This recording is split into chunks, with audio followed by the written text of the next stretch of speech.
So KKR's batting needs some help, but again, moving on to the opposite side of things, a team that's batting very well, Rajasthan Royals, they've looked a totally different side than what we're used to.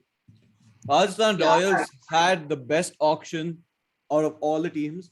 And the one thing I'm telling you, we said this in our previews also. Rajasthan is the one side that doesn't look to have any weaknesses, right? Or they have only one weakness, and that's the number 7 spot. But otherwise, solid.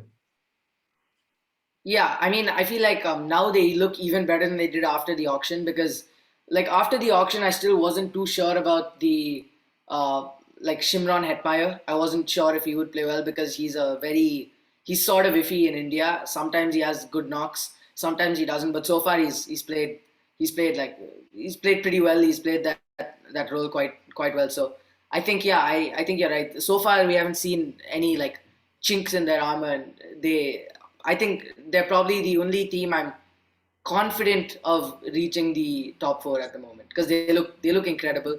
And the thing is, without Jos Butler, they're still a strong side. With Jos Butler firing, they're almost untouchable. Like in the first game, we didn't really see Jos Butler do too well. In this last game, he had a century against MI. Obviously, he played absolutely brilliantly, and then it sort of follows the rest of the orders. In that game, Jaiswal and Padikkal didn't fire, but say one of them fires as well, then they're absolutely unstoppable. Yeah, I mean, O mentioned the number 7 spot. That's not looking too big of a worry right now because their top 6 are just going insane. Butler, Jaiswal has given them a start. Padikkal performed one game. Samson's been excellent. Hetma has been finishing off really well. Rian Parag gave them a 10-run boost last time. So once they have that game where their batting fails, which will come eventually, then it'll be interesting to see how they cope with that number 7 spot. But till now, it's looking really good. And one thing that Royals have been weak in the last couple of years since the decline of Shreyas Gopal has been the spin bowling. And wow, they've got some world class international level quality Yeah, spinners I right don't now. think that's a problem anymore. Yeah. Hmm.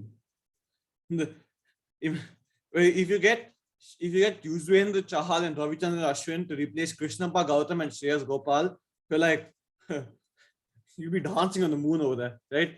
Because those are like quality replacements by the management that they've got there.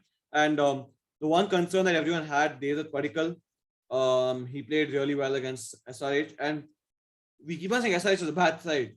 Their pace bowling is not their issue. Their issue is their batting mainly, right? And he played well against searing pacers. He failed against Mumbai, but one not game. It happens. Samson's been doing beautiful. Jaiswal, couple of starts, not looking his uh fine best, I guess. Hetmaya, he's batting different. He's Hetmaya and Bhanuk Rajapaksa are two players who are just hitting everything from the middle ball one. And then one thing I think they should do is Navdeep Saini, good placement there, keep him there. I think you should remove Rian Parag and you should put Jimmy Neesham in. He's a better bowler than Rian Parag and he's a better batsman than Rian Parag. He's a better finisher than Rian Parag at least, because your top 5 is going to bat. You can assume the top 5 is going to bat 16, 17 overs easily, because, even if Butler, Jaiswal get out early, Padikkal and Samson will rebuild and then Hetmaya will come and hit. So Jimmy Neesham can play 6, but it's a gamble, but I think they should take it. Yeah, that'll be interesting to see if they do that.